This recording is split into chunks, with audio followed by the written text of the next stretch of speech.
explain what a proposed reduction is and why the VA might decide to reduce a veteran's disability rating? Sure. It helps if you have a little bit of background.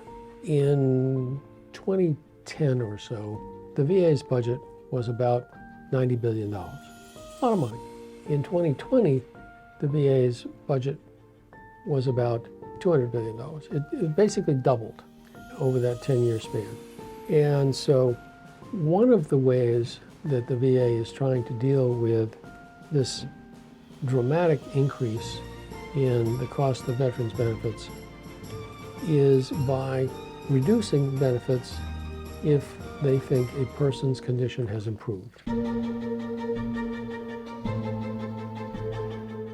Welcome to the Victory Over VA podcast, a podcast about empowering veterans to overcome denied disability claims. Each week, we deliver critical insights to help you understand the disability process, veterans' benefits, and how to take control of your legal rights. Now here's your host, Attorney Francis Jackson.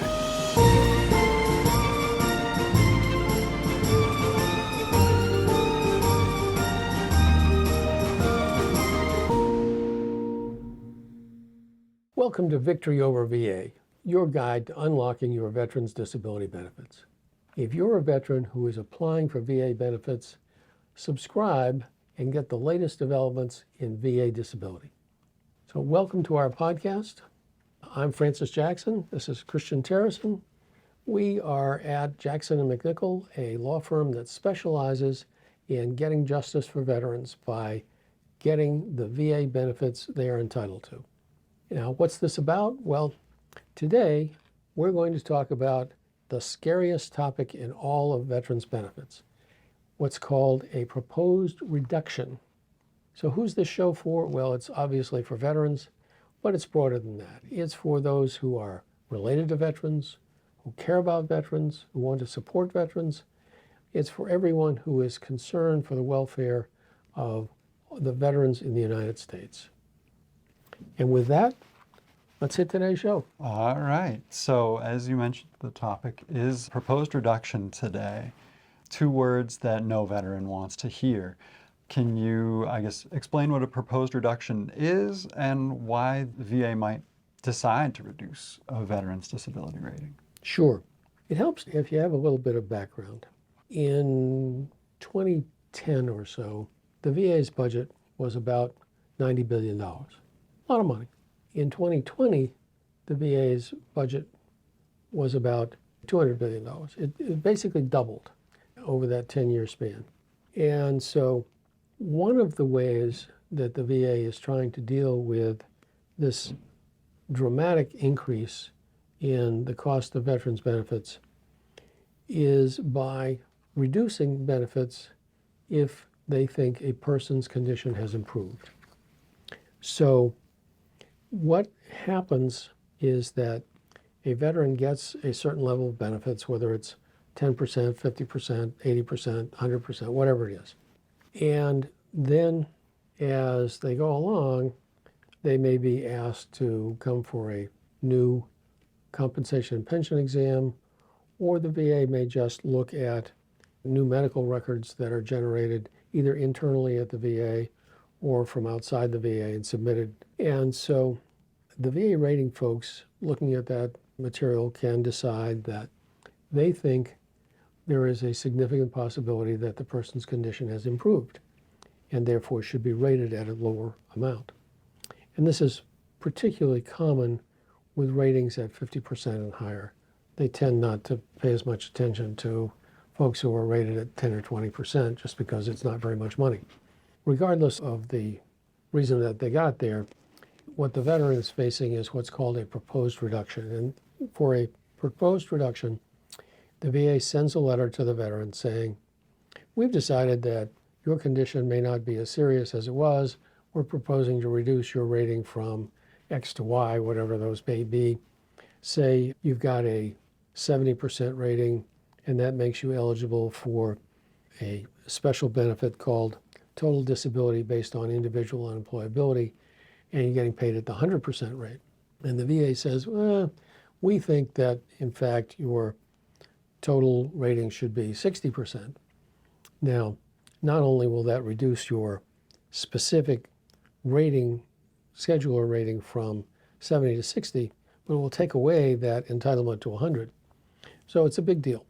Essentially, you're talking about going from over $3,000 a month to about half that, about $1,500, $1,600 a month, depending on exactly the percentage that's involved.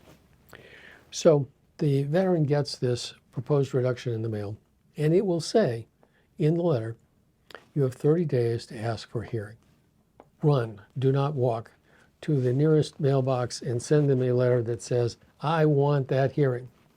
Or if you're not in time to get it there in the mail, go right to the VA and write out a little statement that says, I want a hearing. It's critically important that you have to put it in writing. Just calling up isn't enough. But get it to the VA in writing that you want a hearing within that 30-day window.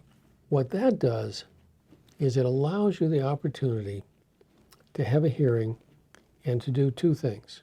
Number one, you get to describe what's actually going on with your case, what your symptoms are, how debilitating they are, and so on. Number two, you get to submit medical evidence. So you can go and get a letter from your doctor, you can get the latest MRI, you can get whatever medical information in whatever form is most relevant to the particular claims that are at issue, and you can provide that to the VA at the hearing. Now, if you get turned down at hearing, because you've had a hearing, you now can potentially appeal, and the VA actually has quite a high burden in these things. They have to show that under the ordinary conditions of life, your condition has improved, and that's unusual. I won't say that people never get better, but as a general proposition, if the claimed condition was bad enough to get a rating by VA, as you get older, it will probably get worse, not better. I mean, that's just statistically the way it works. That's not to say there aren't people who get better. There are. But by and large and on the whole, most people's conditions that are bad enough to get rated in the beginning are not going to improve significantly. And all that's really required is going to a hearing and providing the information, and that will typically defeat the proposed reduction. Not always.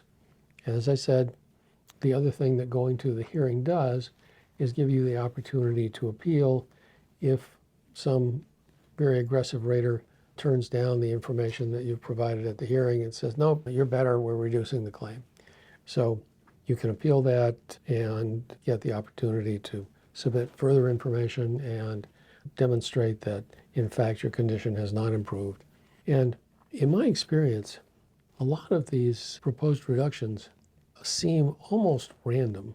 I don't understand, frankly, how the VA selects cases for proposed reduction, because a lot of the ones I've seen don't seem to have any clear triggering event where, oh yes, now there's a medical report that says, Jones's cancer is completely in remission, he's symptom-free. You just don't see those kind of triggering pieces of information in a lot of these cases. But regardless of how the proposed reduction came to be, the reality is that in most cases, the evidence, if actually gathered and presented, will show that the condition has not improved. What common mistakes, I guess, should veterans avoid when responding to a proposed reduction? Well, the biggest single mistake is not to respond. I think that's probably the most common thing. And that there seem to be a couple of different schools of thought behind that. Some veterans think, well, the VA has a lot of smart people that are experienced in rating, and if they think my condition is better based on the medical records that they've looked at, then it must be better, even though I don't feel better. And they just don't do anything. Another variation on that, and the other most common one, I think, is that a lot of veterans are in pretty severe difficulty with physical and emotional problems, and even those whose problems are primarily physical in origin tend to get pretty down. Years of living with a bad back and chronic pain is debilitating emotionally to people. I mean, there's just no getting around that. It's very hard for people who are in chronic pain to keep their spirits up.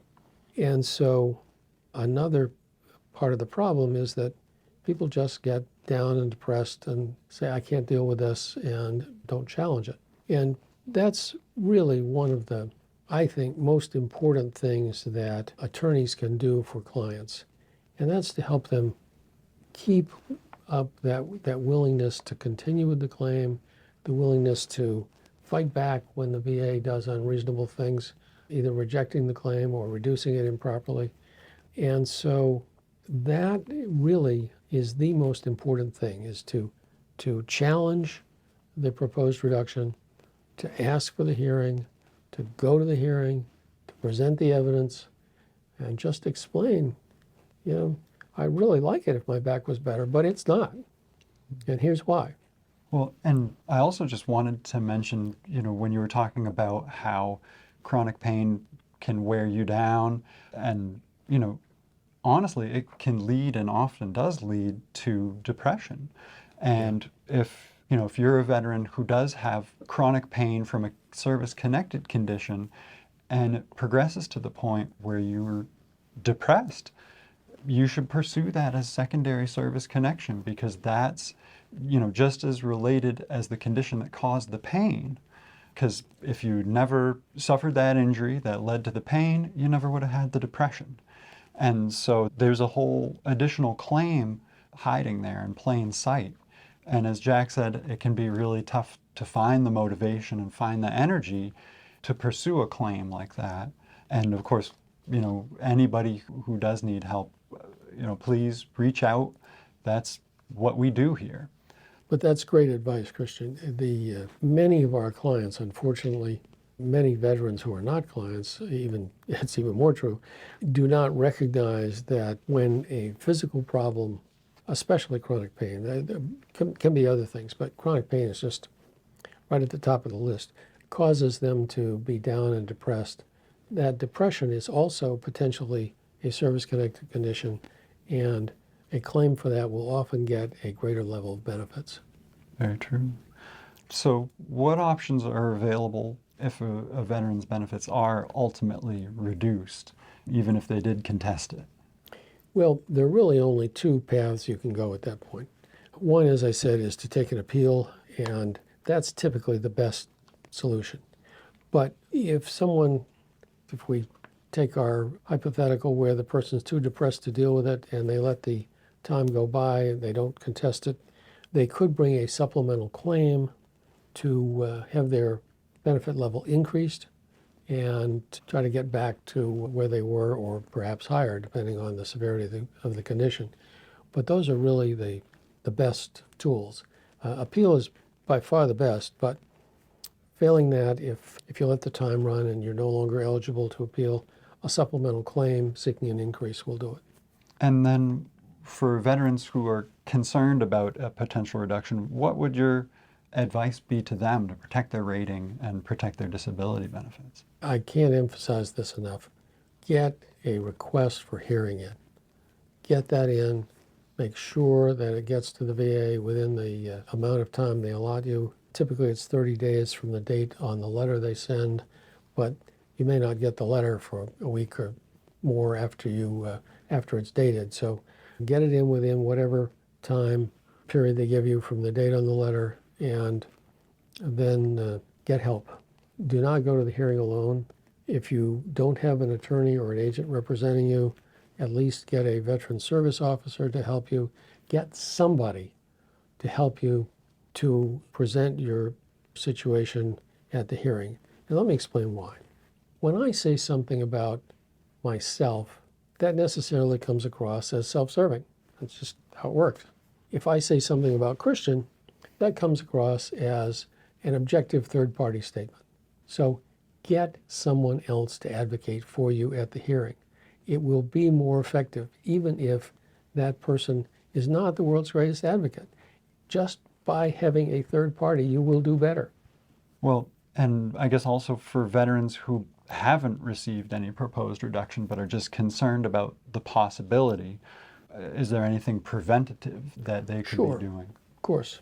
If you're concerned about a proposed reduction, probably the most useful thing you can do is talk to your medical provider, whether it's a nurse practitioner, a physician, chiropractor, whoever it is that you're treating for this condition that you're concerned about. Whoever that is, talk to them and say, I've got this rating, whatever it is, for my left ankle. Let's say you've got a 10% rating for the left ankle. And for whatever reasons, I'm concerned that the VA may reduce that rating. And would you be willing to provide some updated medical information about the severity of my problem with my left ankle? And, not every person who's providing treatment will do that, but many of them will. And obviously, that's the kind of information you want to have to hand if you're worried about a reduction, is a good statement from somebody who's treating you, who knows the severity of the problem, knows what your symptoms are. That's very useful. And I know earlier you had mentioned that the cases that are sort of picked for proposed reductions seem almost random, but have you noticed any patterns, situations, or conditions that the VA appears to target for proposed reductions? The ones I've seen most commonly are situations where someone is receiving TDIU. I don't know that the VA necessarily targets those, but certainly if you are at a level where you're receiving TDIU, it means that either you have one medical condition that's rated at 60% by itself, or you have some combination of medical conditions, at least one of which is rated at least 40%, and the combination altogether is rated at least 70%.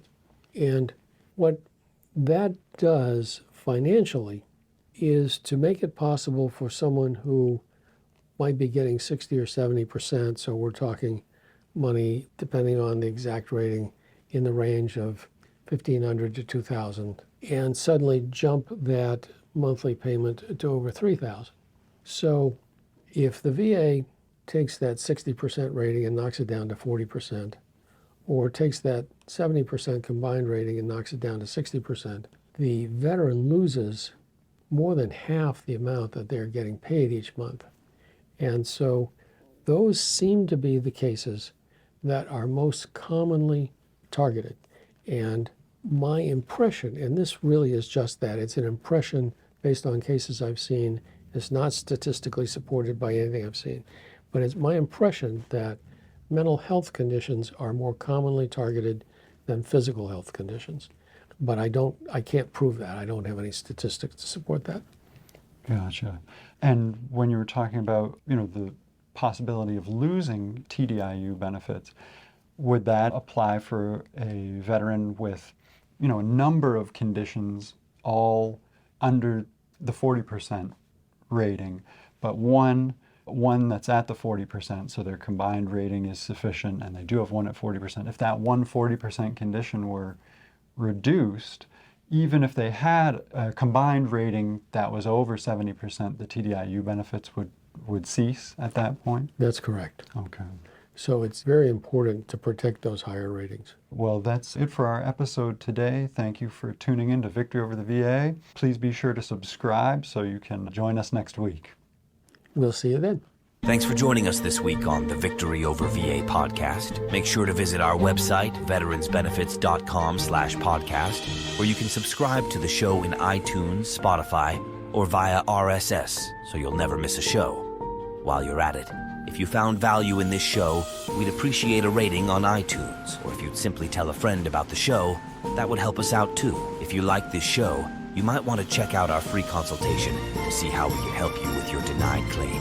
Simply go to veteransbenefits.com and fill out the form.